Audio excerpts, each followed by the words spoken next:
Hello and welcome to the Bikes or Death podcast. My name is Patrick and I'm your host. And this is the podcast that talks about bike packing, adventuring, and the cool people that make up the sport. Today I was fortunate enough to sit down with Indiana Shulz here in my kitchen, actually, in my dining room. He's back to do the GranGravel 500. And that actually kicks off tomorrow. At least when we're recording it, it'll probably come out here in about a week. But last year, he showed up in a pink tutu and a mohawk and full tats, and I didn't know Indy. But I was definitely like, he piqued my curiosity, and he wound up winning the race and setting a course record. But beyond that, man, he's honestly a really genuine person. He's very thoughtful. He's passionate about life, passionate about riding bikes, and really, really enjoyed talking to him. I've enjoyed getting to know him a little bit on a personal level too. Super good dude. So without further ado, let's get to it.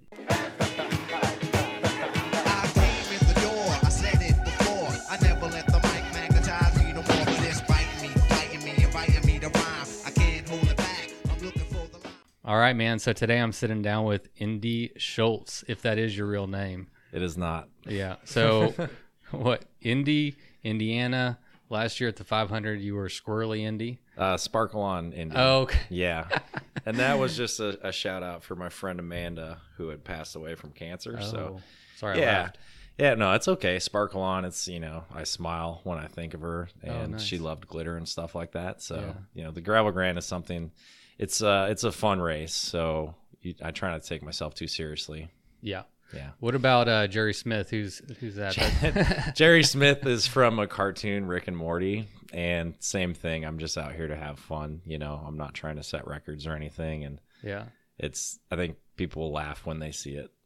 You say you're not out here to set records, but I think you have the record at GranGravel, don't you? I do, yeah. I did. Yeah. I did accomplish that last year. I guess to back up just a little bit, Indy's here today, actually in my house. He's my first guest in my dining room, so this is pretty cool. Thanks for coming over. But Thank you. He's back. Last year he did the GranGravel 500 and won it. And we're going to get into that a little bit more later. But he came back and he was generous enough to have a conversation with me. So last year I got to race against him, kind of, and this year I'll just talk to him. Before we get into the bikes, one thing that I really admire about you is I think you spend like vacation time to go pick up trash, or you go on bike rides and you pick up trash. Yeah. And that's something that, full disclosure, every time I go camping, I'm like, damn it, I wish I brought a bag, an extra trash bag to carry out some trash with me, you know? And if everybody did that, I think, you leave it a little bit nicer than you found it. And I always forget. So I'm kind of a jackass like that, but it's something I really respect. So I was kind of curious if you'd, I don't know, tell your motivation behind that or talk about that a little bit. I think I've always been motivated to... Well, I've always been inspired by my surroundings. I should say that, in the beautiful places that we have in America and across the world. And unfortunately, it's becoming more and more prevalent where you go to a beautiful place and there's plastic bottles. There's a lot of man-made trash around. And that's really been impactful in my life, all of these journeys that I've been on. So at one point in time, I think I just said, even if it's a piece of trash here or a piece of trash there, let's start picking stuff up. So I remember I went down to Havasu Falls, which is at the end of the Grand Canyon. And you're hiking down into the Grand Canyon. First time I'd ever been to the Grand Canyon. And I was in disbelief the amount of trash on the trails. And that's a Native American run reservation. And a lot of the natives were not the friendliest. And after I had hiked down there, that 12-mile hike into the valley where Havasu Falls is, I completely understood. I feel like we're people, and it's not necessarily white people, it's whoever goes there to visit, but somebody that's going into their natural land and then leaving trash and not picking it up, I think I would be a little upset if I was them too. Yeah, it's disrespectful on a lot of levels. Yeah, and it's everywhere around us, and once you become aware to the levels of trash, it's hard to to turn a blind eye. Yeah. Well, good on you for doing that. I know, Thanks. like you said, I mean, whenever you're out there riding your bike, you're moving at a slower pace and you're seeing all the trash, and it's everywhere. My wife and I, we went to Colorado and did a bike packing trip this past summer, and we were up at 11,000 feet in like the back country of Colorado. Yeah. And I went off the trail just a little bit, and it was just littered. I mean, so much trash. I couldn't believe it. I was really blown away. It really is. Yeah, it really is unbelievable. You think that the type of people that made the effort to get up to a remote spot where you were at are very conscious of pack it in, pack it out. Yeah. And you realize everybody gets lazy at some point in time. So, yeah, I live on the banks of the Mississippi River in the Quad Cities, and the water levels rise and they fall quite a bit. And that's where I picked up a lot of my trash. You're taking huge heaps. I'm taking 5-gallon buckets at a time, and that's awesome. I can fill up a 5-gallon bucket in a matter of minutes. Sure. And it's sad. I think I'm trying to do is keep the trash from flowing down river, keep it out of our ecosystem. But what I'm doing is really transferring that trash to another trash can, which is going to a landfill. Obviously, the solution is to reduce and reuse in the first place and educate people about trash and start to, I think, from an environmental perspective, our corporations need to become more environmentally friendly and conscious and start using packaging that's not made of styrofoam, not made of plastic, that's biodegradable. I couldn't agree more. I mean, I think I'm making a difference, and people have said I've inspired them along the way, but that's one of the beefs I have with bike packing, actually, which we'll get to, is I go to a gas station and I buy 15 single serving things that are all wrapped in plastic. And while I don't throw them on the trail, I'm still part of the problem. Right. So at home, I'm trying to go to zero plastic waste. And I was inspired by my cousin, who's Joel Dean Stockdill. And he travels around the world and he makes sculptures. And for example, I helped him in Thailand. We made sculptures from reclaimed materials. We made 2 18-foot tall water buffaloes for this festival called the Wonder Fruit Art and Music Festival. And since then, he's really gotten into the environmental side of things. And he was commissioned by the Monterey Bay. Yeah. So anyways, my cousin Joel Dean Stockdale was commissioned by the Monterey Bay Fish and Wildlife Association to make a sculpture out of reclaimed plastic. So him and his partner, Hastina, came up with this idea to make a life-size 80-foot blue whale out of recycled plastic. Wow. And it took them over 6 months. And there's a few really good videos about their process.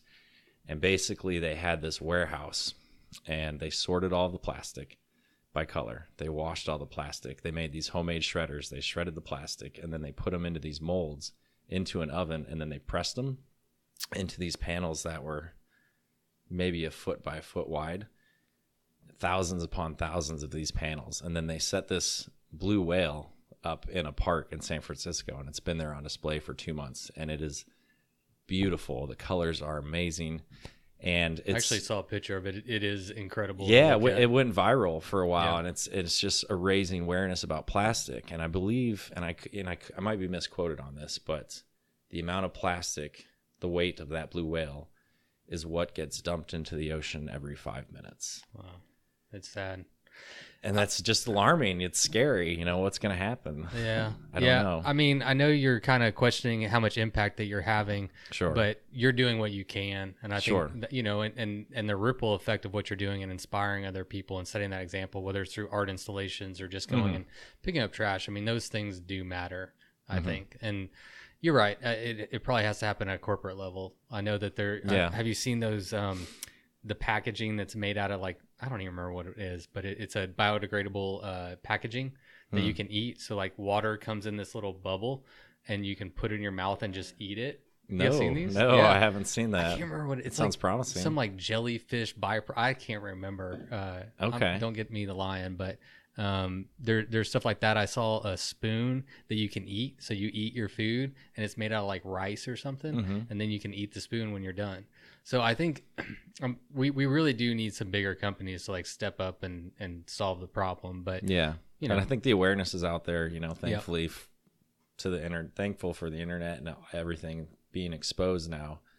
We're able to put the pressure on those corporations and tell them this is what we want as consumers. Right. Let's move to an environmentally, ecologically friendly yeah. packaging. So we'll see what happens. I'm reading a book right now that actually Jared Foster recommended to me, called Last Child in the Woods. Have you heard of that one or read it? But it talks about how, when you and I were growing up, I don't know exactly, how old are you? I'm 35. Okay, I'm 39. So Okay. we're the same generation, I think. And when we were growing up, we spent all of our time outside, right? But nowadays, to step back, we spent all of our time outside, but we weren't as aware of like the environmental impact of trash and recycling and all. The information just wasn't out there. Sure. But nowadays, kids, it's kind of the reverse. They don't spend as much time outside. But I can tell you, my 9-year-old daughter, she came to me the other day and she's like, we shouldn't drive as much, because that's polluting. Right? Really? Yeah. And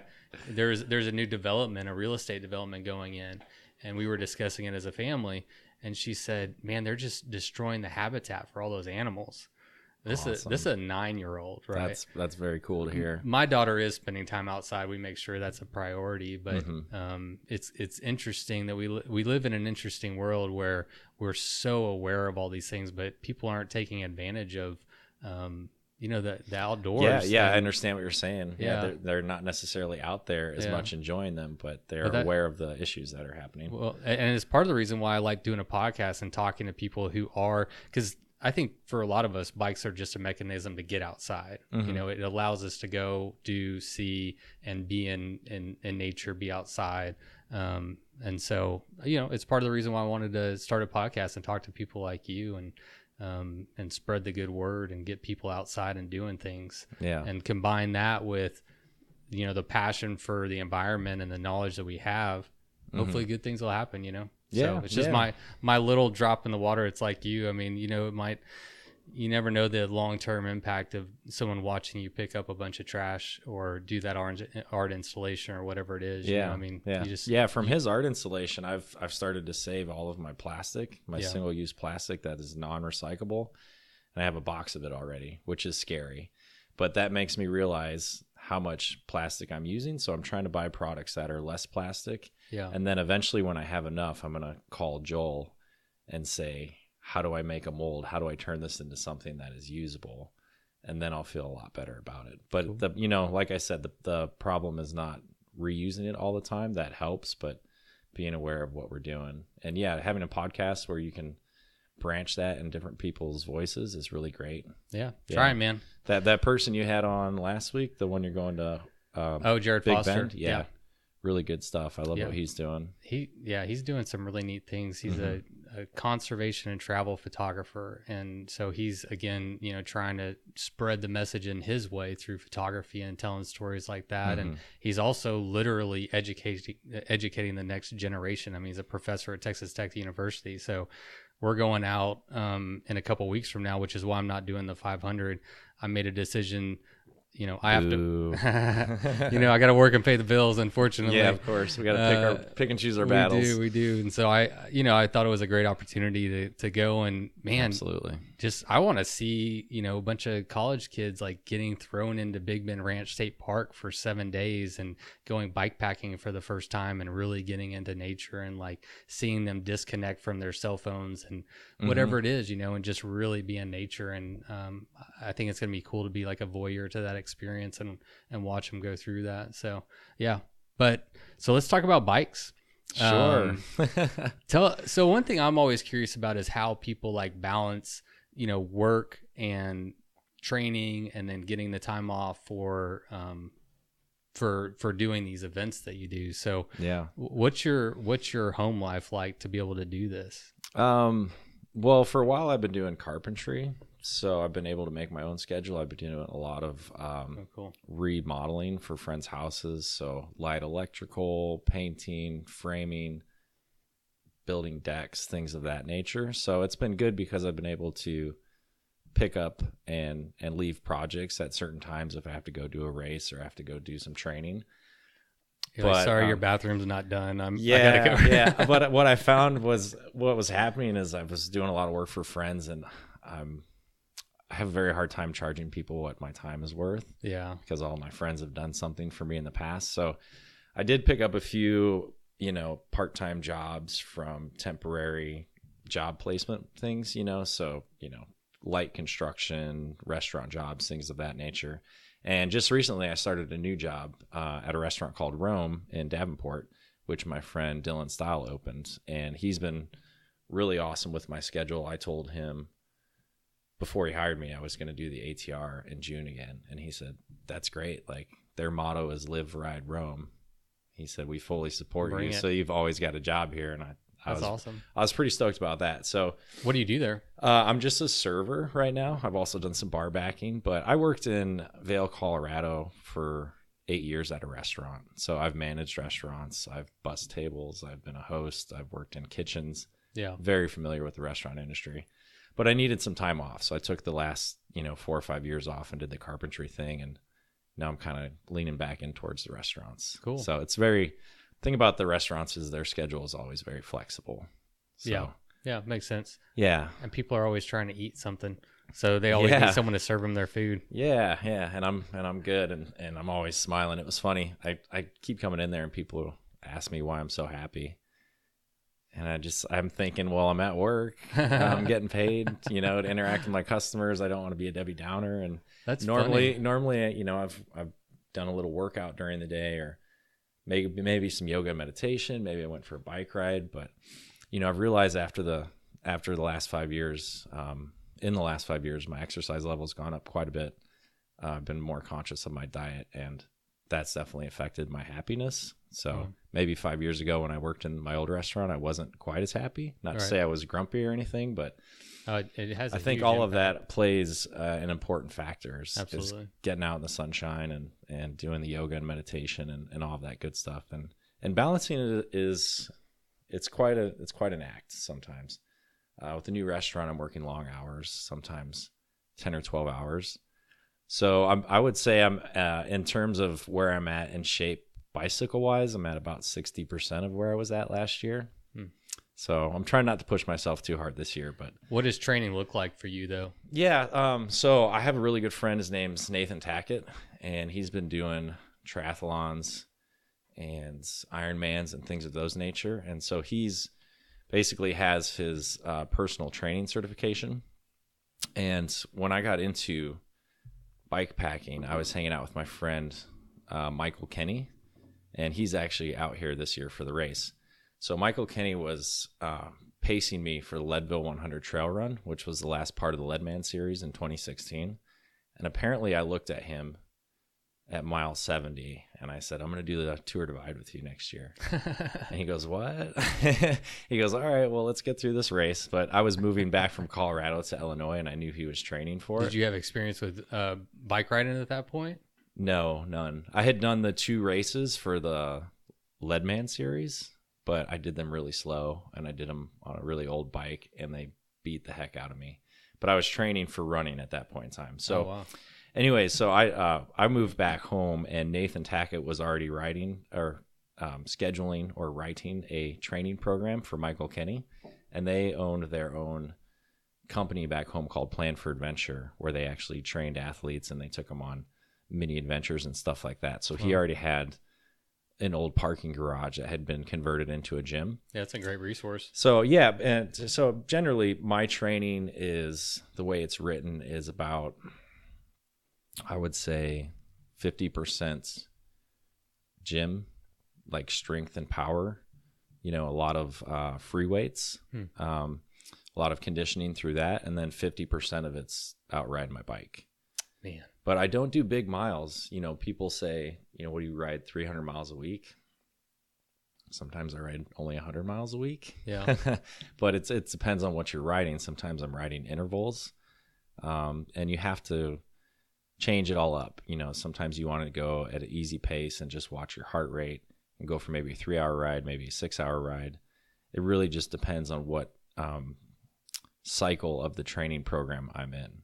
Is your complete training schedule is it controlled by your coach, It was, yeah. So what I mean by that was when I walked into training for the Tour Divide with Michael, it was basically all planned out by Nathan.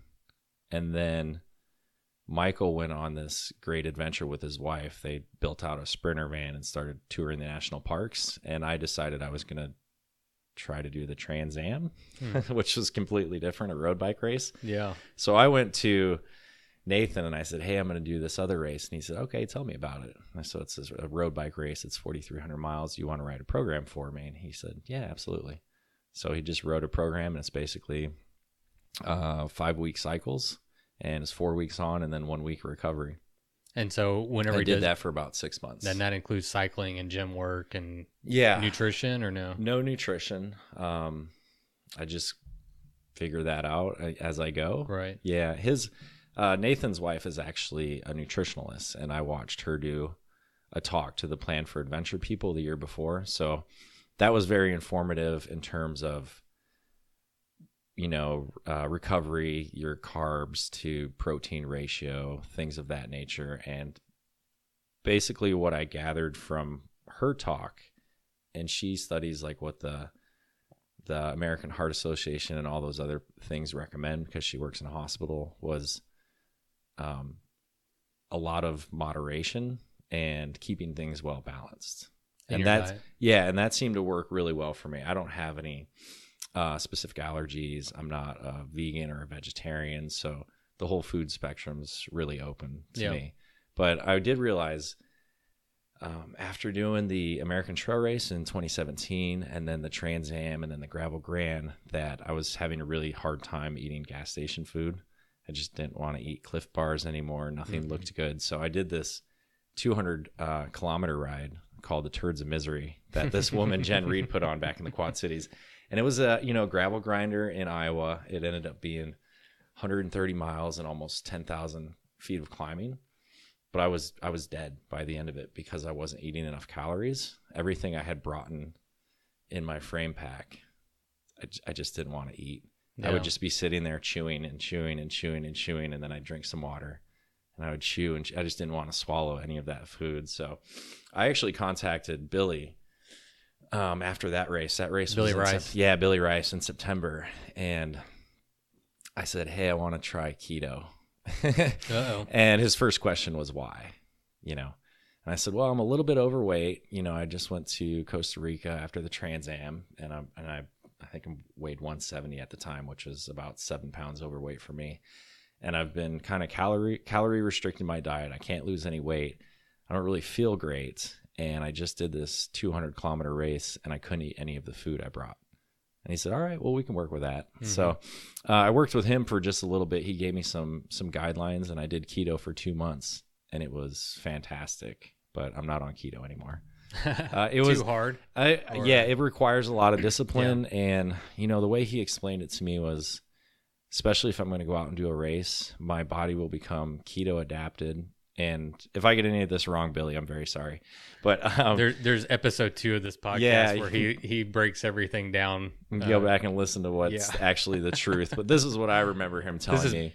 This is your truth. Yeah. Basically, what would happen is after I became keto adapted, I could still go out to a race and eat gas station food that has carbohydrates. It won't kick you out. And it won't kick me out of keto. But I didn't have enough patience to last that long. I got really tired of eating fat bombs and stuff like that. And you don't necessarily have to do that to stay in keto, but you have to be good enough to know what to eat. You can actually eat a bunch of salads and good foods on keto. It's not all fat and stuff like that. What do you do now? Pasta. Yeah. What do you do now for eating?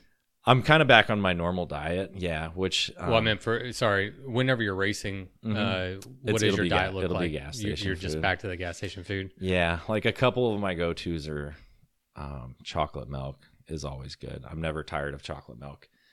Usually cheese, Cliff Bars. I don't know.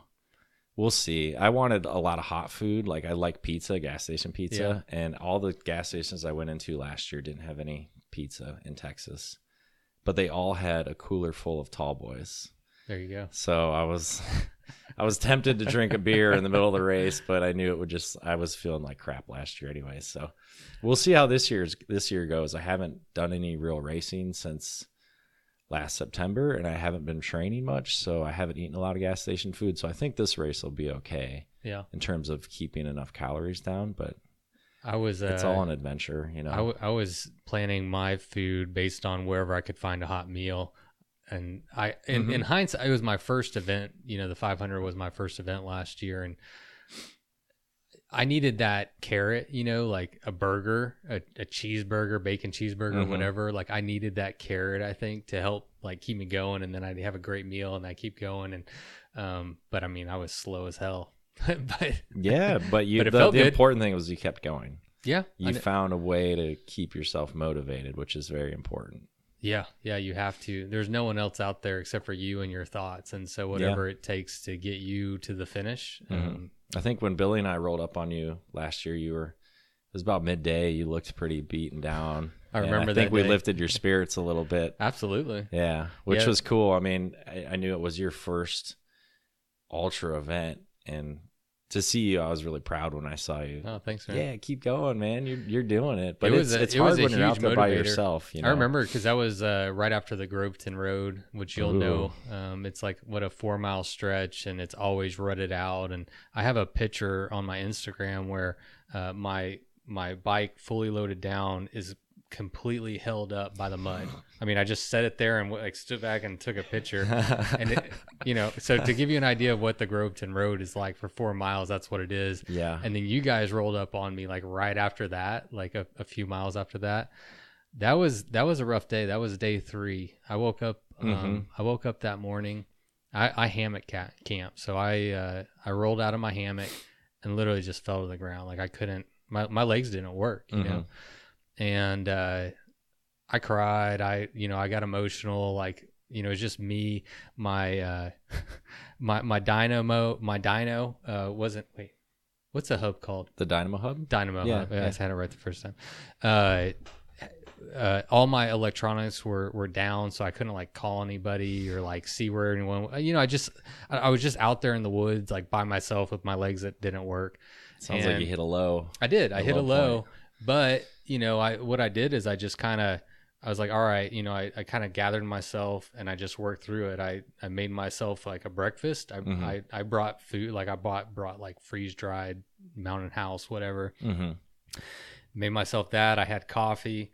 I had a nice, I just relaxed. And then I got to where like I went and got my bike, and then I kind of just started walking up and down with my bike.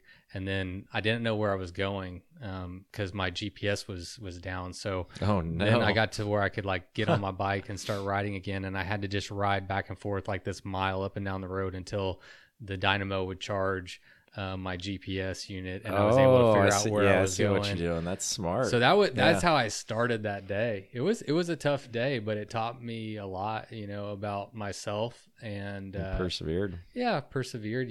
I'm proud of that. It was a tough moment, and we were talking before we started recording about how, I mean, the physical aspect is certainly a huge component, but at some point the mental aspect is what I think really kicks in and is going to keep you going. Cause like my body had shut down. My body was like, nope. But I kind of just was like, no, we're going to do this. And then eventually your body will catch up to you and be like, okay, he's not going to stop. So I guess we got to keep going. Yeah. At least that's what I thought. Yeah, I completely agree. The mental aspect, I think what we're finding more and more as these races get more challenging, some of them are getting longer, the times are getting faster, is the mental aspect. People are packing less and less on their bikes. Yeah. We just looked at the winner of the Biking Man Omen race, and it looks like he had 4 water bottles, right, Tom? Yeah. 4 water bottles and a top tube bag. Wow. And people are figuring out how far they can mentally go in between stops without resupplying. They're taking all of those comforts away because all those comforts, they're not packing their fears because everything extra is going to weigh something. Yeah. So to get that little bit down, you have to, mentally you have to be prepared for that. And then when you're stranded somewhere, your electronics are down, your blood sugar gets low, there's only one thing that's going to get you out of there, and that's that's your mental fortitude. Yeah. You know, you So have to have it. How do you train mentally? Like, I know you do yoga. I know you do meditation. Yeah. I think those are two key components to mental. How long you been doing that? Mental fortitude. I really started when I started training for the American Trail Race in 2017. You know, we originally thought we were going to do the Tour Divide, and I started training with Mike, and he kind of brought up the meditation and the yoga. And I had been into yoga on and off before. I used to go pretty regularly to a place in Vail, and I just kind of fallen off a little bit. And I already understood that connection between your mind and your body. And with meditation, I think you have the third element of your spirit gets involved a little bit in there too. And it's can you talk me through? I don't meditate. Yeah, and okay. I'm the most I can't even sit crisscross applesauce, right? I have no flexibility. Yeah, well, okay, so neither can I. Really? Yeah, like one of the most helpful tools for meditation. I started talking to my buddy Kirk at home about it, and it's just called a meditation pad. It's filled with like buckwheat seeds or husks, so it's really light and airy. It's just a circular pad, maybe 16 inches in diameter, maybe 4 inches off the ground.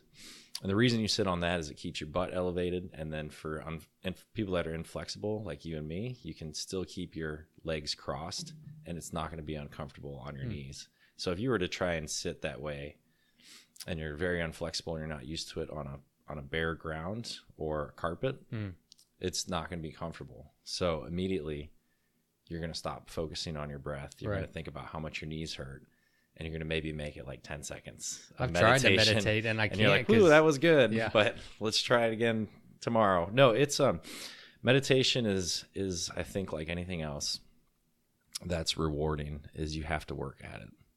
And you it doesn't come very easily, especially I think in our technical world where we're so involved in social media and there's so many distractions, you know, living in a big city. Like I consider this place big. There's a lot of people here.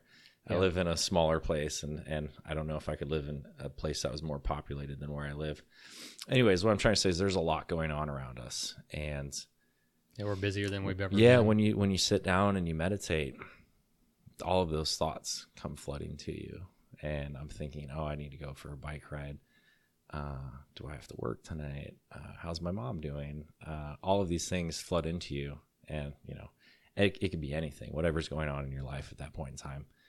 And is that what meditation is allowing you to be alone with your thoughts? I think so. I'm not an expert on for it, you, but so I think there's two main types of meditation, and the one that I practice focuses on your breath, and with that you also focus on the thoughts that come into your mind, and you also learn to let go of your thoughts. So you develop a deep understanding with your breath and what's going on around you and inside of your mind, and kind of internalize all of that. Yeah. And I use an app called Insight Timer, and it has been incredibly beneficial. So anybody listening that is thinking about getting into meditation, or for you, for example, those would be the two things I would recommend would be downloading Insight Timer and getting a meditation cushion.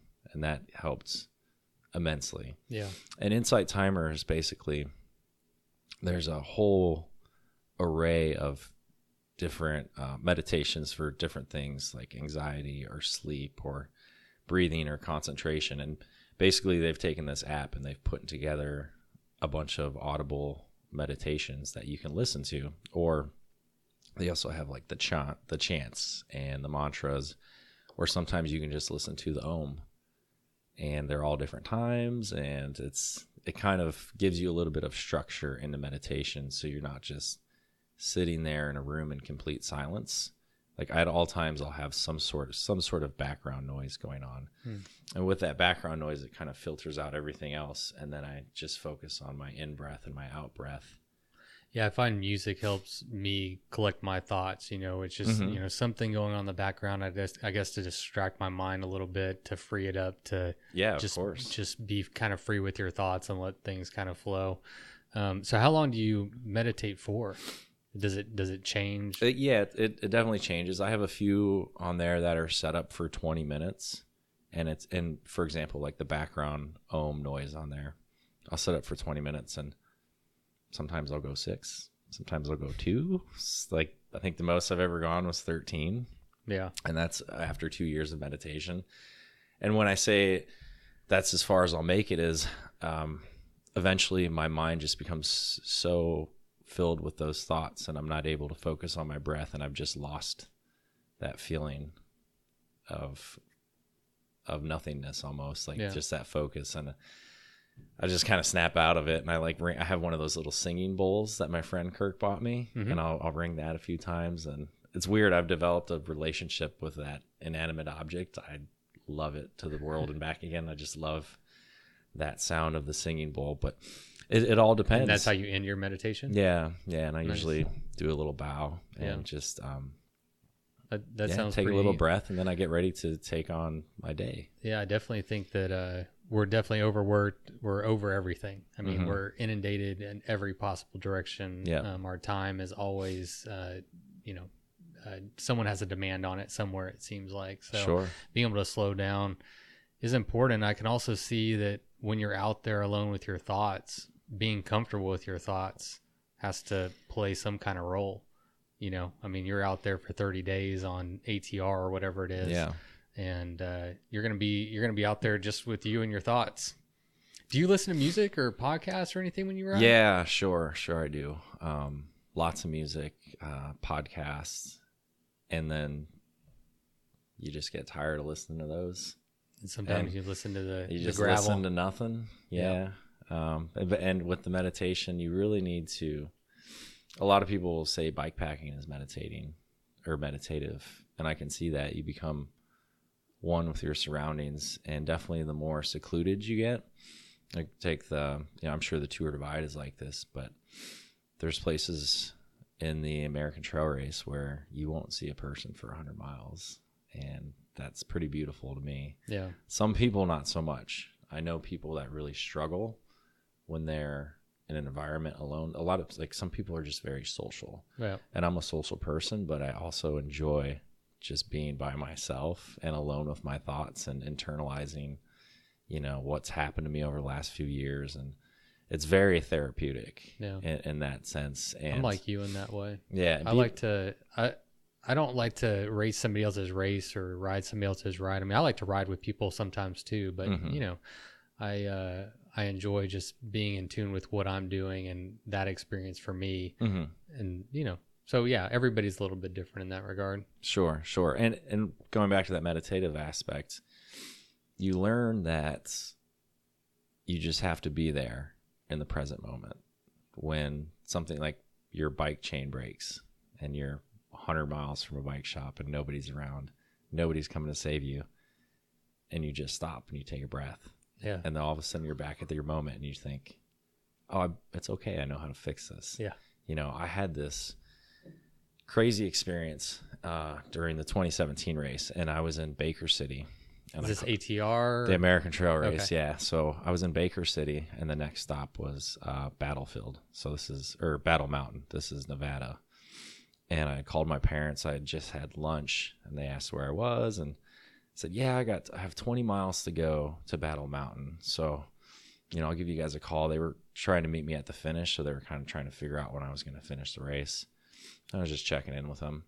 So I got off the phone with them, and I went to the gas station, and I bought a couple liters of water and a couple snacks, and I headed out like in the middle of nowhere, thinking that Battle Mountain was going to be 20 miles in. So I'm riding about 22 miles, and I'm in the middle of nowhere. Like, it's the desert. There's some rolling hills. There's nothing around. And I realize I've made a terrible mistake. And I look at my phone, and it says 120 miles. Whoa. And, oh, man, Mike Kinney, I think, was about 12 hours behind me in the race, and Dylan was about 12 hours in front of me. So if I turned around, I was going to lose 4 hours. But I only had 3 liters of water and the equivalent of 10 Cliff Bars for the next 100 miles. Whoa. It wasn't a fast 100 miles. There was probably 8,000 feet of climbing. We were at 4,000 feet of elevation, and it was 90 degrees. Yeah, that's tough. And What'd you do? I didn't get off my bike, but I turned it around. I scooted it around, turned the front wheel and turned it around, and it didn't feel right. Yeah. And I turned it back around and I said, fuck it. I'm just going to go for it. And it was the most amazing thing. 3 miles later, I saw one of those diesel water pumps that pump up water into the cattle troughs. Oh, wow. And I'd seen maybe 150 of these by now. None of them were ever running. And this one was running. Wow. And there was no rancher around. There was no cows around. And I just kind of smiled to myself. And I went over there and I filled up a water bottle and I looked at it and I'm like, that looks pretty good. Did you have any filtration, anything? No. Yeah. I probably drank 5 gallons of unfiltered water during the American Trail Race. I had brought some bleach with me, but I never really used it. I used it to clean out my water bottles once. And I went from having 3 liters of water and 1,000 calories for 100 miles to chugging 3 liters. And I had purchased a Camelback at Walmart and taken the reservoir out, and I was just stuffing Aquafina bottles in there whenever I needed them. Because it was a heat wave when we went through Utah, so 109 degrees.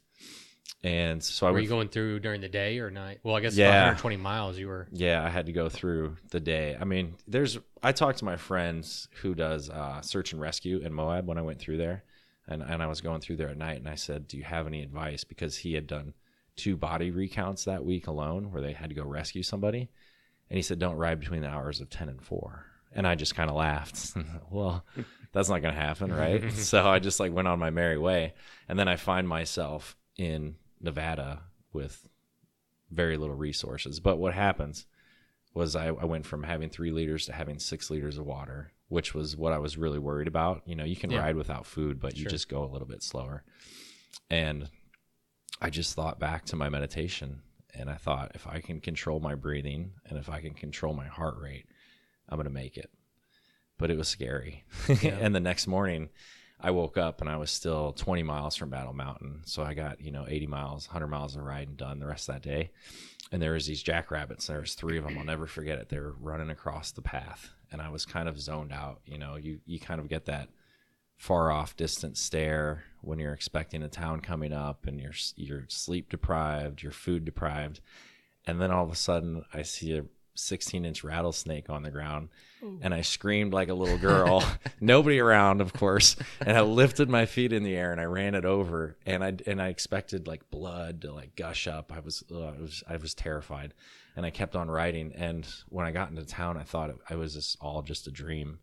And Mike Kinney crossed the next day and he gave me a call and he said, yeah, I just saw that rattlesnake that you posted about. You definitely ran one over. And I'm oh, so that was real.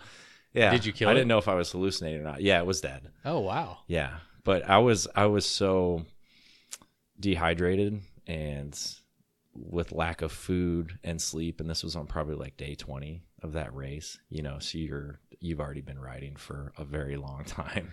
Your body is just exhausted. How much of the ATR is off-road? About 85%. Okay. Yeah. It's I know the first chunk of it is unfortunately in the East Coast, and it's something Billy and I have been looking at. It's about 450, 500 miles of pavement to start, and it's really kind of boring, and there's a lot of climbing. But we just looked at starting in 2 different locations to possibly link it up to the Allegheny Mountain Trail or Trans North Georgia.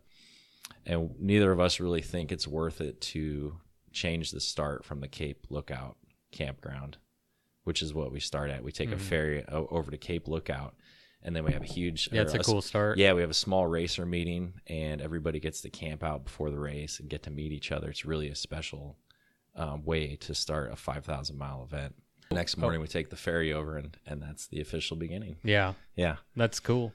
I know safety is a huge concern for you, isn't it? Sure. Yeah. So how especially do you, whenever you're talking road about, road riding especially, so whenever you're talking about lack of sleep and you don't know if you're seeing snakes, if they're really there and you're really not there, how do you balance the safety aspect of it, and what do you do to stay safe when you're out there? Yeah, so when I'm just training normal riding back home, I wear a safety vest. I only have one bike, but my bike is loaded up with reflective stickers. I always have 2 rear lights, 2 front lights in case one of them runs out of batteries. Just being aware of where you're at So it's not, I feel pretty safe when I'm riding at home. I live in Illinois, and drivers are actually fairly courteous. I think, and Tom and I talked about this the other day, people are so distracted, it might not even, I think being visible helps, but it only takes a few seconds for someone to be looking at their phone to veer off the side of the road and accidentally hit you. So it's really scary. Larger problem. I actually feel safer when I'm riding at night. I do too. Because everybody can see you. Yeah. Sometimes, so bright colors are great. But being aware of who's around you. I started using, on my drop bars, I have a Zeffel side mirror. I think it costs $11 on Amazon. And I've dropped my bike a million times, and it's really easy to just push it back in the right position. I can't imagine riding without a mirror where I can see traffic coming behind me now. I'm the same way. I really like being able to see what's behind me. I know a lot of people don't have mirrors, and that shocks me. And I've heard the argument people are saying, well, it will distract you and you'll look at it all the time. And I go, well, if you ever driven a car, that's what I was thinking. You're not constantly looking in your side mirrors. Right. Like something might catch your eye out of and then you look at it, and that's the point. Right. Or if you need to change lanes, you look at it. You're not constantly looking at it. But yeah, there's a lot of old schoolers and even new schoolers that just don't want to do that. And that's okay. That's their choice. I'm not here to preach on them. But for me, everybody rides their own ride. I feel so much safer out there. Sleep deprivation is a whole nother thing. I wouldn't worry about it so much on the American Trail Race, but on a road race like the Trans Am, I got myself into trouble a few times with sleep deprivation. And eventually I figured out, once my vision got so blurry, that it was time to sleep. And that was my deciding factor on when I would sleep, was when I couldn't see straight. That sounds like a good time. Yeah. So what happened was I was going, and this is the first and only time it happened, but I was going through these crazy rolling hills in Missouri. You think Missouri's going to be flat, and it's not. It was right outside of Nathan, the race director's hometown. So him and Anthony were driving across country taking media photos. So they were taking pictures of me and Craig Pauley. Were pretty close at that point in time. I think maybe 4th and 5th place or something like that. Anyway, so it was Nathan's hometown, and I stopped at the gas station. I went inside and I got some milkshakes, and I came outside, and I'd been trying to catch Craig for days, thousands of miles. And finally I had caught up to him, and I knew he was coming to meet me at the gas station. And it was really funny. I took one look at him, and he took his glasses off, and his eyes were all swollen. And he had, those white sweat marks from salt all over his jersey, and his legs were swollen. And all I had just complete love and admiration for him. I'm like, yes, this dude is working just as hard as I am. Like, we are totally in it. Yeah. So being that I got to that gas station 5 minutes before him, I left 5 minutes before him. I had 30 miles to get to the next resupply point, and I started to get tired after about 20 miles. And I noticed I dozed off. Whoa. And my head came up, and I kind of thought, did that just happen? But I was still in my lane. I was still on the side of the road. So I looked at my phone, and I saw there was some hotels. I said, okay, all I got to do is get to this place.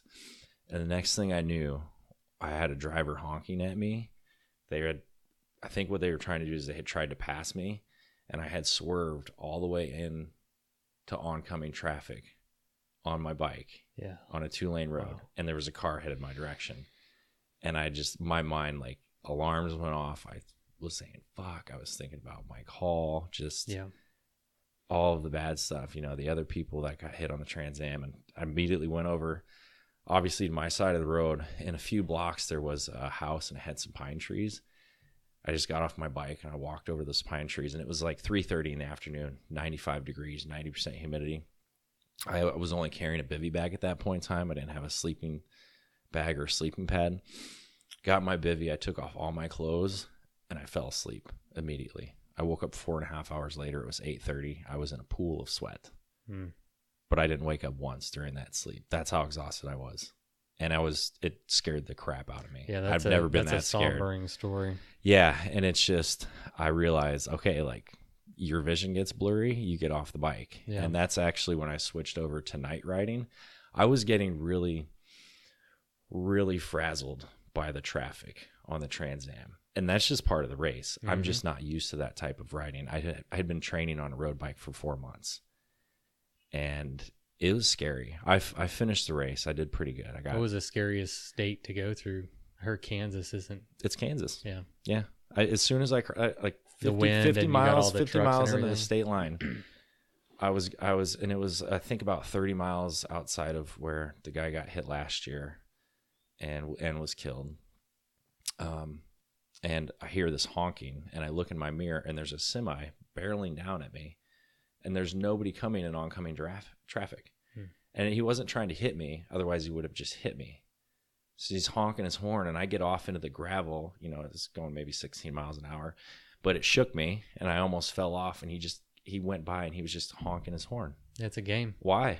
I don't know. Why? I don't know why. And I just had the thought and the feeling of, fuck Kansas. This state's going to suck. I heard it sucks. Yeah. And yeah. I don't think you're the first person to say or think that. Do you remember Louis, who came down to Gravel Grand last year? Yeah. Our Lanton Rouge. Mm-hmm. He was the Lanton Rouge on Trans Am this year, and he took an alternative route. And he had seen signposts that were the 3 feet, it's the law, give bike spacers, that had been cut off at the base.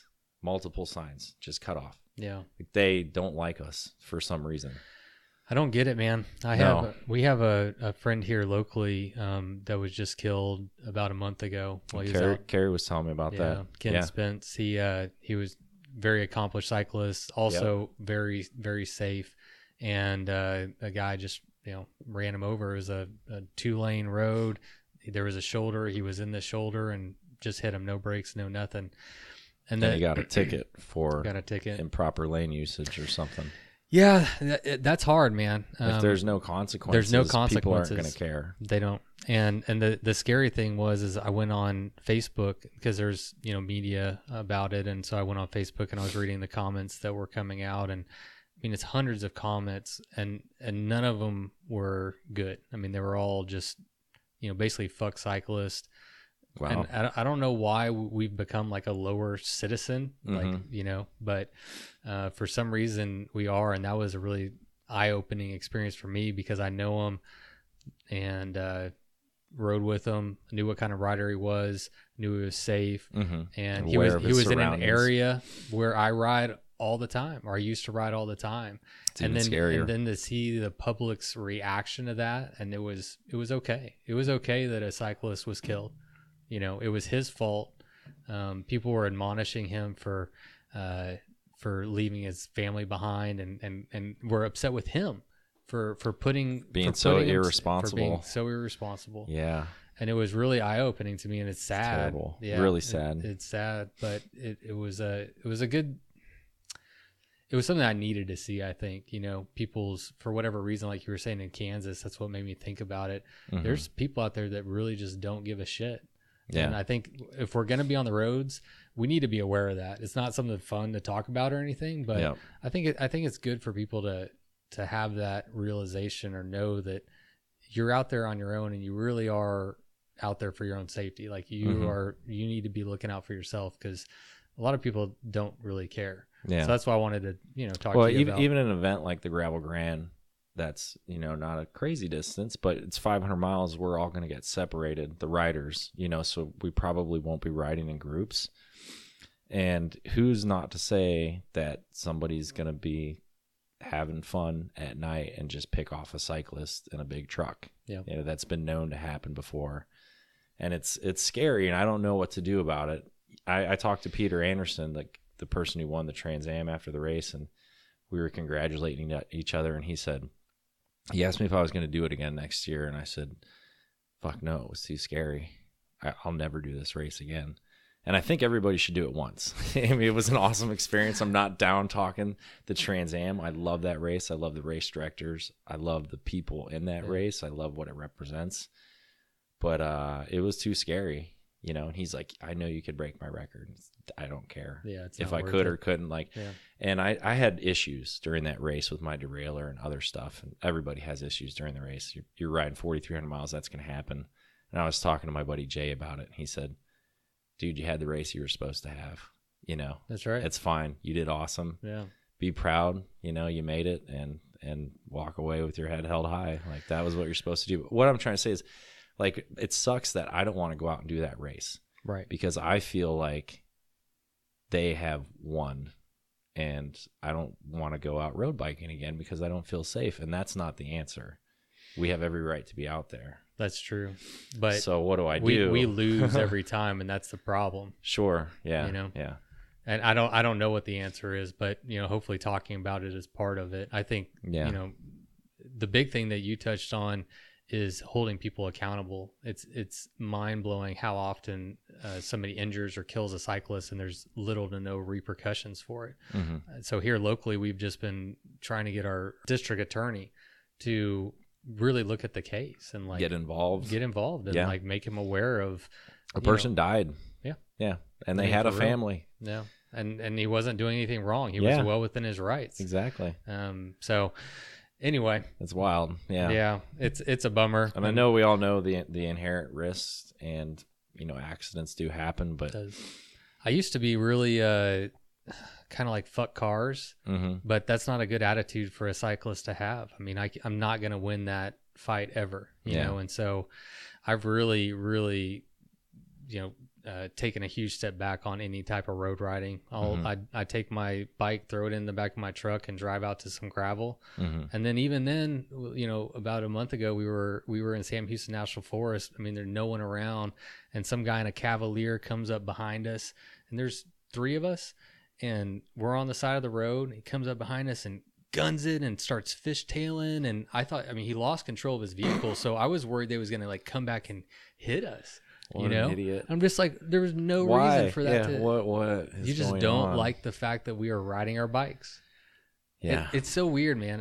There's another book that I've been reading called Women on the Move. It's actually about Dottie Farnsworth. It's a relative of mine that did 6-day races back in like 1900. Oh, that's cool. Yeah, really cool. But if you just go back 100 years ago, cycling was the thing, right?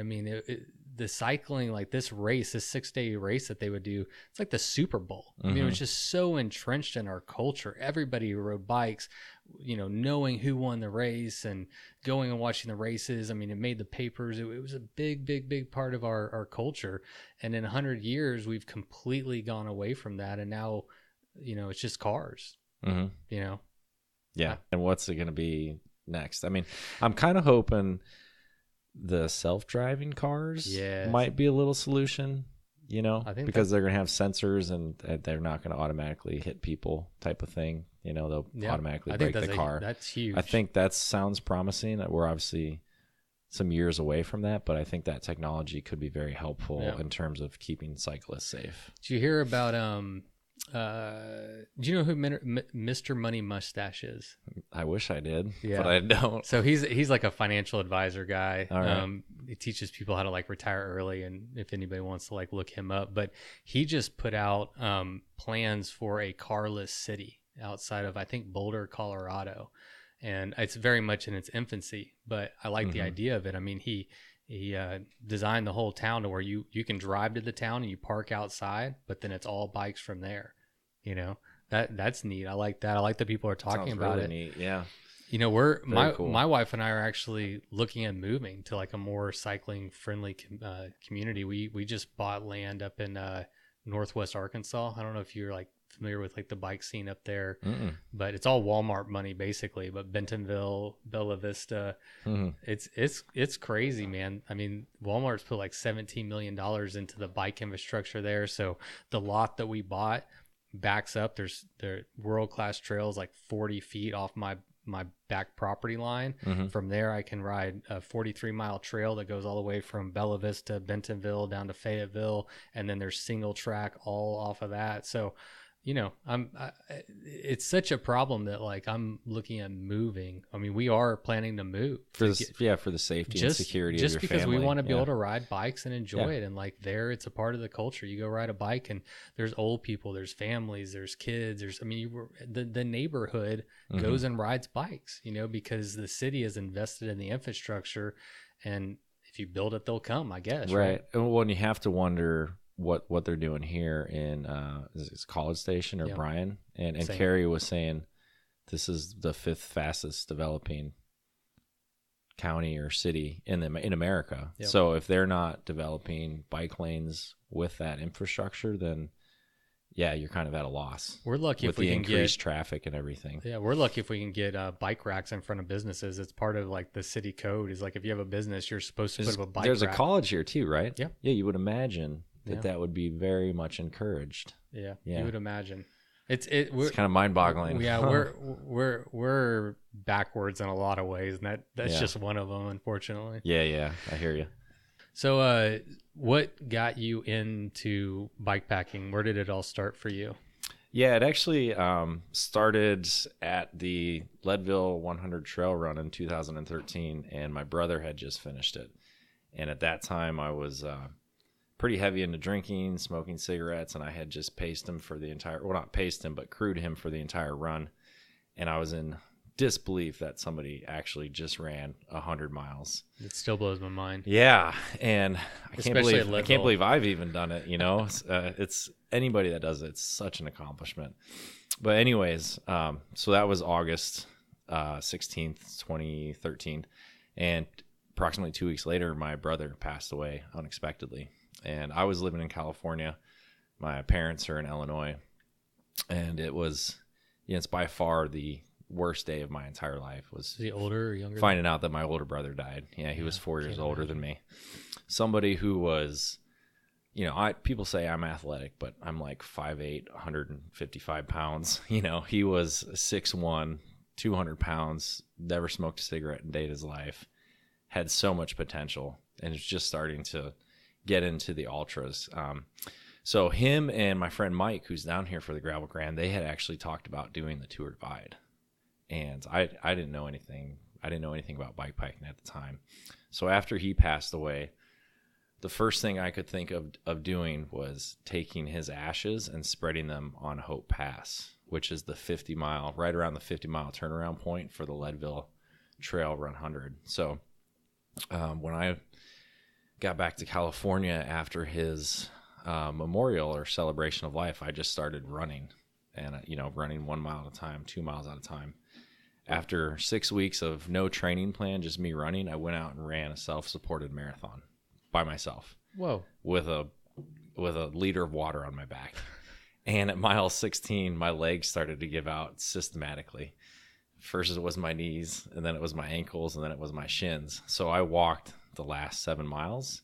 I finished in like 5 hours. Wow, that's and impressive. I was really pissed. And I was like, what the hell? You just walked 7 miles. And then I thought about it and said, hey, people train for 6 months to a year to go run a marathon. Like, let's keep working on this. So that was the goal, was to spread my brother's ashes. I was living in Colorado, and I had applied 2 times for the Leadville lottery. It's a very popular race now, and I hadn't gotten in. My best friend Jay, that I grew up with, was out in Colorado as well. And he said, he saw my message on Facebook, and he texted me. He said, I found a loophole. And I said, well, what's that? And he goes, you can do the Lead Man series. And I said, well, what's that? Is you sign up for all the races, and it's like, you pay an extra amount of money, but you're automatically have a lottery entry into all the races. So you can do the Leadville 100, but there's also 2 bike rides included, and it's 3 runs. So total, it's like 282 miles of Leadville races. And I thought, well, that sounds pretty cool. So that's like actually what got me into, I had mountain biked before, but I'd never like traveled and bike packed or anything like that. At this point in time, I remember Mike talking about doing the Tour Divide in 2015. And I remember going over to his house, and he had, he had actually bought my brother's old frame that he was building out to do that race, which was a Linsky Pro 29er. He'll be riding it for the Gravel Grand, but he had a full tent set up, bungee corded to the front handlebars, and a sleeping bag sticking out the back, and water bottles taped to his frame. And I remember thinking, that is freaking awesome. Like, what are you doing? And he told me, and he told me that, him and my brother had planned on doing it. So when my brother passed away, he said, that's it. Like, no more second chances, no more bailing. I'm going to go do this. So Mike went out and did it in 2015. not really prepared, not a great setup. I think he finished in like 23 days. Wow. He did pretty awesome. He's pretty relentless. And Mike ended up doing the American Trail Race with me too. But that's how I got into it. I remember thinking about that. So here I was living in Colorado. I knew I was moving back to Illinois, and I did that Leadville Trail 100 run, and it was at mile 70, and Mike was my pacer. And this is the moment I said I don't remember. I looked at him and I said, I'm going to do the Tour Divide with you.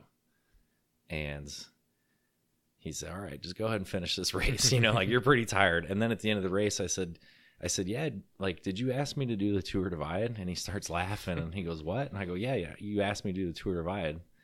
And he said, no, you turned to me and said you were going to do it. And I said, okay, well, let's do it. And that's where bikepacking began for me. When we were training for the Tour Divide, he said, Billy Rice released this new route. It's never been ridden before. And I go, well, what is it? And he goes, it's a 5,000-mile route, and it goes across the U.S. It's called the American Trail Race. And my eyes lit up. Ooh, like, I like your personality. If you're going to do 2,500, why not do 5,000? Yeah, double the pleasure. Yeah, double the fun. And I'll tell you what I really love about it, and the fact that we took that leap of faith is there's nothing as special as the inaugural year where you walk. Was that 16? That was 2017. 17. Yeah, okay. and you don't know what's going to happen. Right. I mean, we had so many reroutes and floods, and it was so much fun. Like, it was crazy. It was crazy incredible. And I'd never hoped in my wildest dreams I would have done as well as I did. But somehow I did pretty good, and I just pedaled every day. Second. And there's a second out of 9 finishers. But you look at Dylan. Second out of everybody that did a race too. Everybody on their couch watching the dot, man. You can't forget that. Yeah, and it was weird. It was a weird feeling when I was on the route and a truck would pull up beside me. And they were like, are you Indiana? And I'm like, yeah, why? And they're like, hey, I'm this dude. I'm from Arkansas. I'm dot watching. And I'm like, what? Like, people were inspired. That was a crazy feeling I never experienced before. Yeah, you hadn't been on the other side, I'm guessing. No, I didn't even know what dot watching was. Right. Like, I knew we were going to be on track leaders, but I didn't know what that was. And people come out of the woodwork and they come say hi and they support you. And it's really an amazing feeling. And you look at Dylan Taylor, who won that race, just an amazing guy, super nice guy. He has a lot of experience, and it was really funny being in second place. And I really enjoyed it because I heard so many stories about him in first place. So the last half of the race is really challenging because you start to get to the really, really remote Wild West. And in the entire race, there's over 20 points where you're over 100 miles between resupply points, and more than half of those are in the last third of the race. So they're small towns, maybe 20 people in these towns or whatever. Yeah, hit or miss. If things are going to be open. Yeah. And so you're trying to plan it so you get there when you're open. And then when they see you, these people, there's a good chance they've never seen a bike packer in their life. So I get into these stores and I start talking to them, and they go, oh, you're doing that race with Dylan? And I go, yeah. Like, and they go, is he okay? And I'm like, what do you mean? Is he okay? And they go, well, he looks really bad off. And I go, yeah, he's really wants to win. And he's a professional rider, and he's been sleeping in ditches. I think Dylan got 1 hotel room the entire race. I ended up staying in 3. So I had a shower every 1,500 miles. He had a shower every 2,500 miles. But yeah, the thing was they were like, you look like you had a long weekend.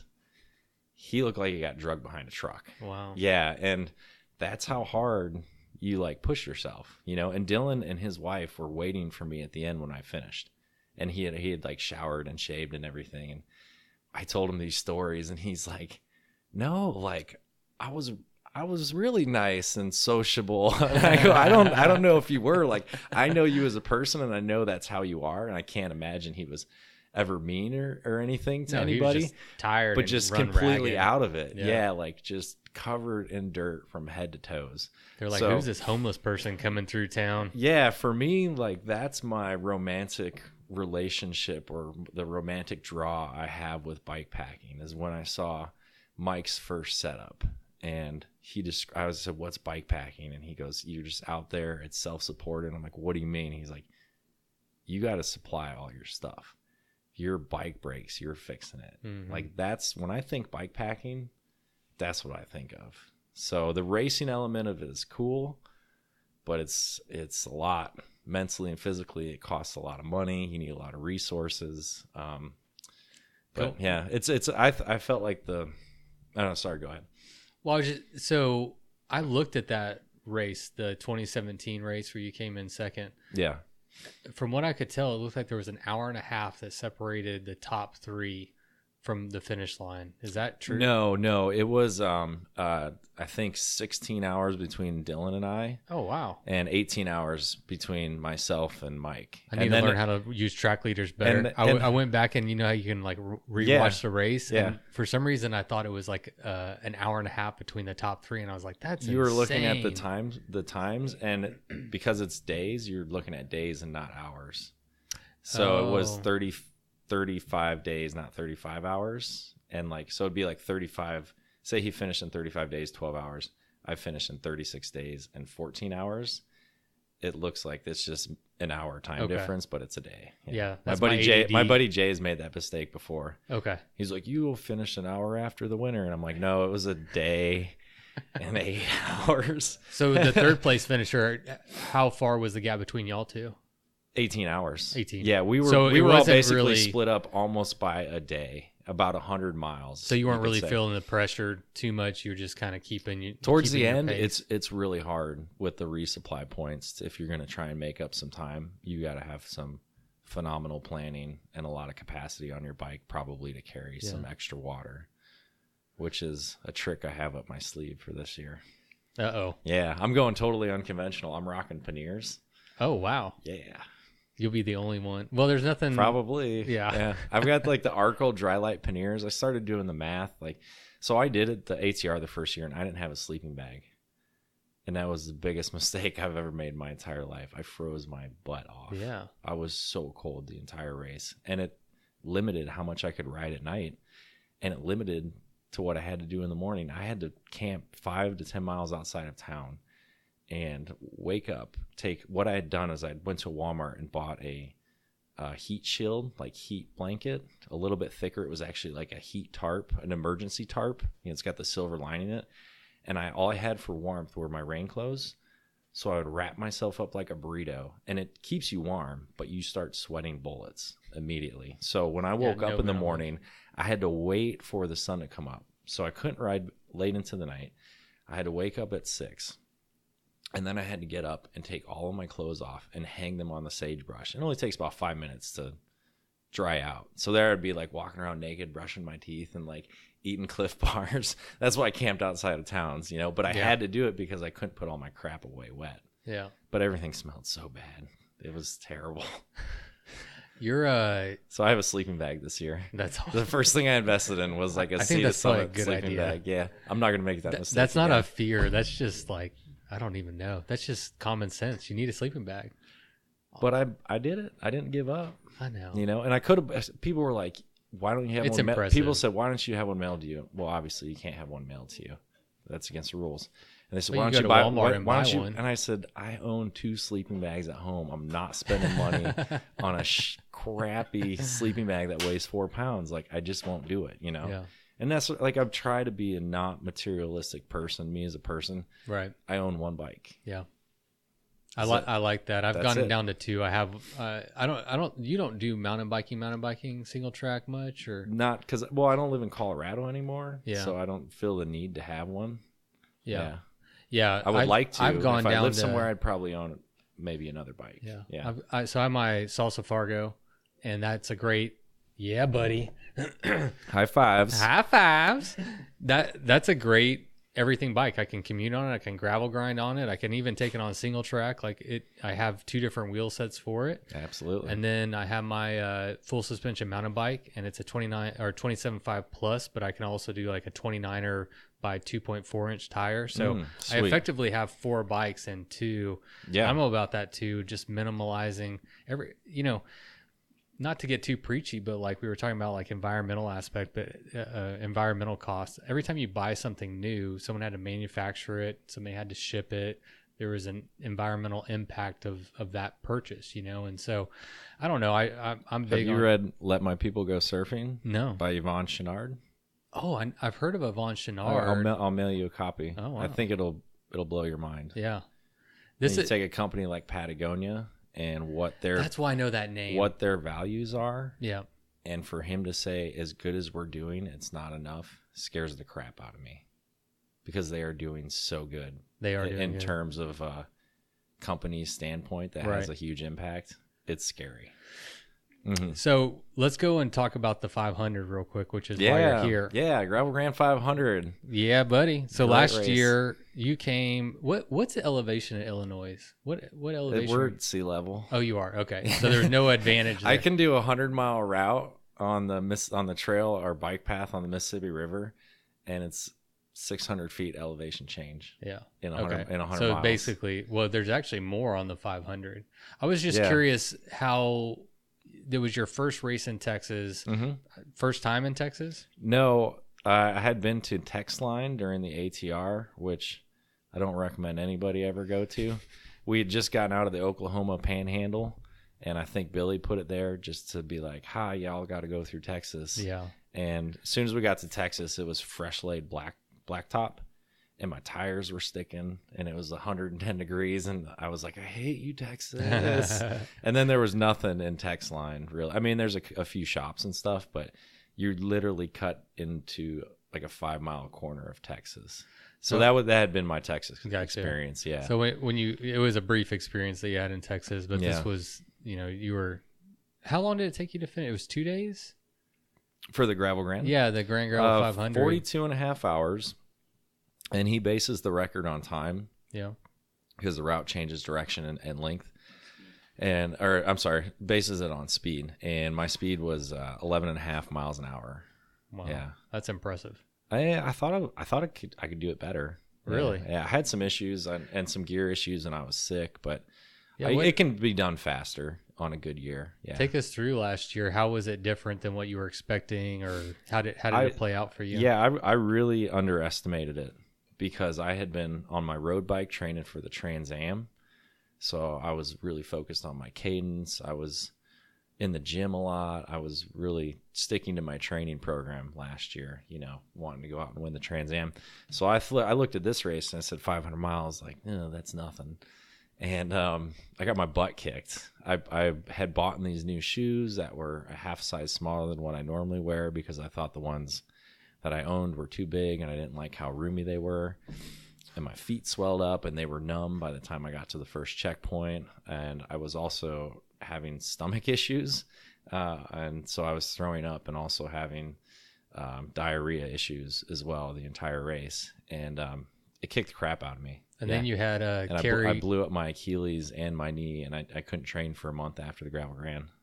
Wow. Yeah. Yeah, and then you had Carrie chasing you. Yeah. So, Carrie's awesome. We're actually staying at her house. After the race, she's like, "If you ever come back down, stay with me and my husband." She's one of the many amazing faces that you meet at bikepacking races. Like, I love the people that do these races. Anyways. Yeah, she's really impressive. She was kicking butt, and I remember I was sick at the first resupply point, and I made it to Trinity, and I got out at Trinity, and I was wearing my pink tutu for my friend Amanda, and I saw Billy, and Billy caught up to me, and we got out of town, and we started climbing this hill, and I didn't want to tell him I was feeling bad because I knew he was sick and dealing with a respiratory thing, so I didn't want to be like, "Oh, look at me, I don't feel good." And he's like, "You doing okay?" And I'm like, "No, I'm having some issues." And he looks down at his power meter and he goes, "You're only putting out 80 watts, bro." And I was like so pissed at him at that point in time. But anyways, I ended up riding with him for like 10 miles and Billy totally lifted my spirits. He's such a fun and positive person. But he told me Carrie's been training and she looks strong. And I said, "Oh, that's cool." We were talking about Bo, who went out fast, and Bo went out too fast, and he's coming back this year, and he's going to do really well. Like he might win it. I definitely have confidence that he could win this race. Anyway, so I tried. My goal was under 40 hours and to not sleep. and I failed at both of those goals. 4 a.m, I was so tired, and I kept dozing off. And I saw this bridge, and after all that rain, I figured bridge, it's dry. It's the only dry place I'm going to be able to sleep. So is this 23 hours in at 4 a.m.? We start at 5? Yeah, it would have been. Yeah. No, yep, yeah. So I almost made it almost 24 hours. And so I, put my helmet, which has reflective stickers on one side of the bridge, and then my bike on the other side. And I didn't have, Billy's like, don't bring any sleeping gear if you don't intend on sleeping. So here I am in my rain gear again. Total flashbacks to the ATR. Like, right. I'm going to freeze. This sucks. Whatever. I'll make it through it. I set my alarm for 30 minutes, and after 20 minutes, I heard a pack of coyotes, and it bolted right up.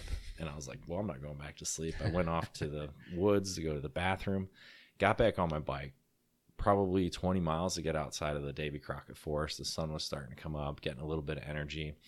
I got out and I went to check my phone, and I thought, man, I did really good that night. Like, that's a good push. I think I'm probably going to be like 30 miles ahead of everybody.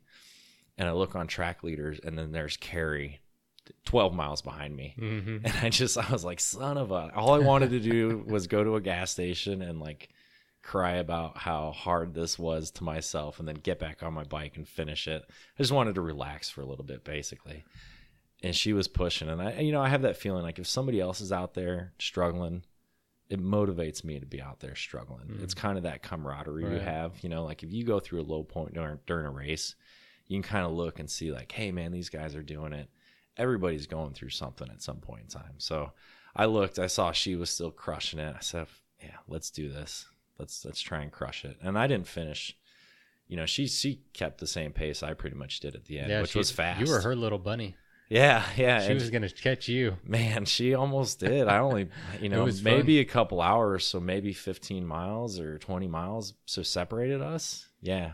Yeah, it was fun. Carrie and I are friends. She's local, I'm local, and so I've known her from like mountain bike days, just doing single track, and then she got into racing, and then, bike packing, and and she, no joke, she's serious about it, and she's good, and it's really impressive. So I've had a chance to talk to her about her chasing you and trying to chase you down, and it turned out to be a really good race, I think, for both of y'all. I think you both like, how cool is that we just inspired each other to that's keep what going. It was. Yeah. I mean, you definitely brought out the best in each other. Yeah, and it turned out better for both of y'all. I think I need to get her on here too, and talk to her as well. Yeah, I think her and I are kind of going through a little bit of the same thing in terms of where our goals are for the rest of our lives. I kind of talked to you before this, like, I'm walking away from racing after the American Trail Race. I think, and I love racing. I love the racing aspect of it, but I also love traveling, and I've sacrificed traveling for the last it'll be 3 years now. And when I say traveling, I mean going international, and seeing different parts of this world. And the other thing I want to do is I want to do volunteer work. So I made it my goal this year was I was going to do the ATR and spend 4 weeks in Africa doing volunteer work. I don't want my life as a person to just be like known as, hey, he was a good bike packing racer. I feel like if I put the time and effort and resources that I've put into bike packing, if you look what I've done in 3 years, with no history, if I put that into volunteer work, I could make a huge impact on this world. And I think that's great. And I can always come back to racing. It's not going anywhere. No, and it's addictive. Yeah. It's hard. Like, I wanted to walk away after the Trans Am, and then I texted Billy, hey, are you doing the American Trail Race? And he said, yeah, but I need some help. Like, I need someone to help promote it. So here I am, like, helping promote it. And I'm like, I mean, it's an amazing race. The American Trail Race changed my life. Yeah. It's awesome. So hopefully I can walk away after the American Trail Race this year. But one of the ideas, you're choosing between two goods. Yeah. Right? I mean, riding your bike. I mean, it's not just riding your bike. I mean, you're growing a lot as a person, and you're getting a lot out of those experiences. And you are traveling. You're in Texas. It's helped me with the loss of my brother immensely. It's been so therapeutic for me. Yeah. And you have so much time out there to just think about life and think about the good times I have with my brother and come to terms with what happened. It's been amazing for me. Well, man, thank you. Thanks for sharing your story, man. Thanks for coming over here and giving us some insight into racing and just your life and everything. And good luck in the future, man. You got, thanks. I mean, tomorrow, you're rolling out like tomorrow at 5 a.m. Yeah, we are. Under helicopter escort. And And you get to pick the music. What did you pick? He hasn't asked me about that. What? So I always thought I would play something like Eye of the Tiger. Yeah. Or maybe some like Mozart. My one buddy told me I should pick like a super heady 25-minute Grateful Dead jam. There you go. I thought that would be kind of I hilarious. think you need to put in a request to Billy. As the winner of last year's GranGravel, it's my understanding that you get to pick the music. Yeah. So. And I told Carrie too that she should be able to pick a song too. Yeah. There's 20-mile escort, so you plenty of time. Yeah. Thank you for having me. Yeah, dude, this is awesome, man. I wish I could talk longer, but I got to go pick up my daughter from school. That's cool. Yeah. We all got priorities. Hey, how can people like follow you if they want to keep up with what you're doing? So we didn't get to talk about it, but I have a huge concern with social media. I'm off of Instagram. So you have to catch me in real life. There you go. Real life Indy. Yeah. So I'll see you out on the road. Come join the American Trail Race. You'll see me. Yeah. All right. Thanks, dude. Yeah. Thank you. All right. Bye. Bye. Bye. All right. Thank y'all so much for tuning in. But before you go anywhere, I've got some special bonus content. We recorded this episode on Wednesday, the day before the GranGravel 500. And I watched the dots, of course, over Friday and Saturday. And it was about 11:30, 12 o'clock at night, and I saw Indiana was getting really close. So I went and posted up next to the road about a mile from the finish line. I just wanted to snap a couple pictures, but he wound up stopping and talking to me for a while. So I turned on my recorder and got an audio clip, and I wanted to share that with you. He did wind up winning it this year. And anyway, so this is Indiana Shulz at about 12:30 a.m. after riding his bike for, 46 hours and only having about 20 minutes of sleep. So we're really on the side of the road and there's cars going by and the audio quality isn't great, but I couldn't miss the opportunity to share this with y'all. And before I get to that, thank you everybody for the support so far. If you like the show, please do me a huge favor and subscribe wherever you listen to it and leave a review. That way you can let your friends know and other people know about this kind of content. And if you really want to help support the show, please head over to Patreon. And you can find me over there. I'm Bikes or Death. And all the proceeds I make from that really just go to support the show and keep it going. If you want to keep up with what I'm doing, you can follow me on Instagram at Bikes or Death. So, all right, here's the Indiana. Woo! Is that Indiana Shulz? How you feeling? I'm tired. Yeah, you're almost done. How are you? Thanks for checking in on me, man. Yeah, I don't get back to people. I just answer my phone on airplane mode, but appreciate it. Yeah, no. I know the deal. You're almost done. I was just coming to take some video of you, and I'm gonna go over the finish line and show you. It's been unreal. I can't believe it, man. Two things in Trinity. I finally got my baby powder, which I left at home and I was too stubborn to buy because I was like, it's only 2 days, but that makes chamois amazing. And I had an epiphany where I've been riding my Japanther shoes, which are a centimeter taller than my summer shoes because it's been 20 degrees. So my seat's a centimeter higher, so my knees and my Achilles have hurt since like mile 30. Yikes. It just blew me up. What about and the then wreck? I lowered the seat and I was like, all right, let's groove. I finally got some food in me. That was the hardest 100-mile stretch ever. The first 100? No, from Palestine to Trinity. Oh yeah, that's 250 tough. to 355. Yeah. I went to Whataburger and I totally miscalculated the calories and like packed a bunch of those in my bag and I was out of food with like 25 miles left. Wow. Billy and Brian came to visit me and like I had slept for a few minutes by a church. I had every single piece of gear on that I owned and I was freezing. Yeah. Ugh. Did you wreck? No. So a few weeks ago I fell on the ice 4 weeks ago. Yeah. My right hand, and since I wait tables, it's taken forever to heal. Didn't even think about it with the race. And I was hitting some chop, you know how the Texas roads are, And I was like, ooh, that's a little tenderoni. I better be careful.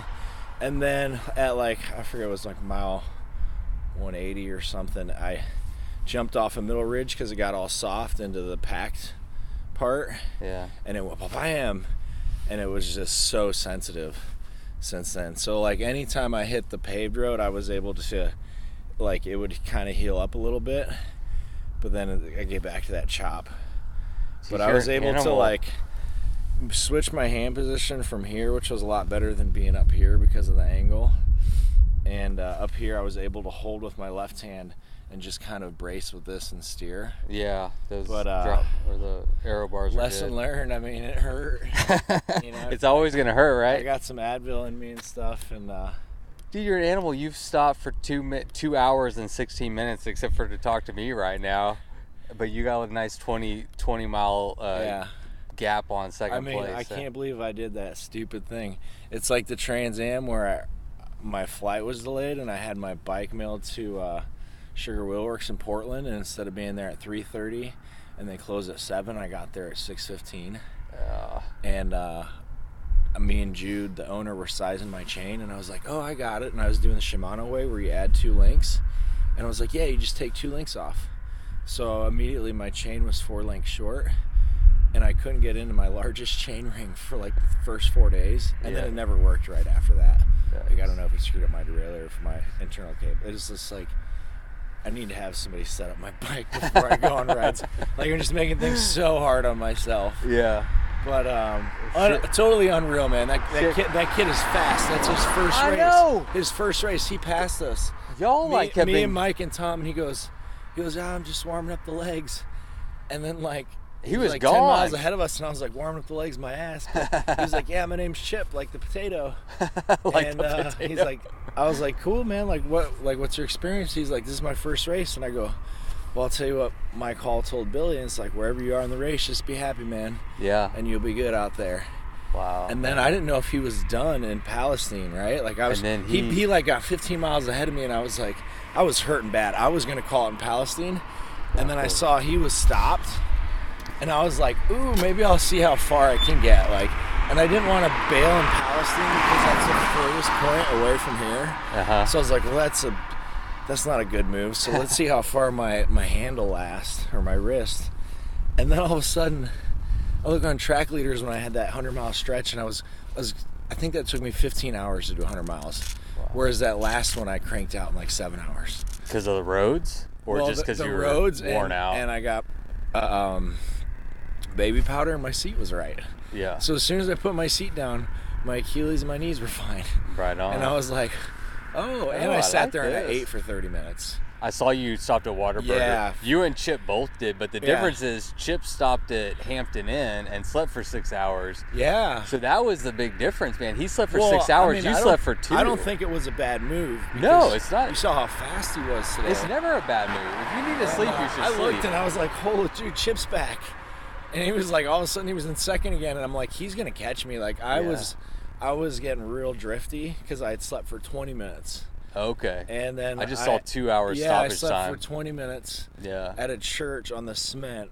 You slept at the same place I stopped, except for last year it was reversed, so that was mile 190. And like all those churches are set up the same, which is hilarious. Yeah. They have that little ramp and then the cement area. They're all the same. But it's good because no one's going to bother you. Yeah, no one's going to bother you. But I never bring a sleep gear because Billy convinced me last year. He's like, if you bring sleep gear, you're going to use it. Well, I could have used it this year. It was a little cold this year. It was so cold. And I just forgot how much energy it takes for your body to stay warm. Right. And I didn't pack enough food. Right. You know, and I'm at the point where, like, I've done so many miles in bike packing races, right? Just in 4 races, I've done 10,400 miles. I'm so tired of eating food on my bike. Like, I can't wait to retire. One more race. Hey, all man, right, go brother. get your time. Hey, thank I'll you, see you at sir. the finish, man. All You're right, doing brother. awesome. Appreciate it. He's got his tutu on. Woo! It has special powers. Yeah, it does. Apparently. That guy's a fucking badass. Thanks again. Until next time, go ride your damn bike.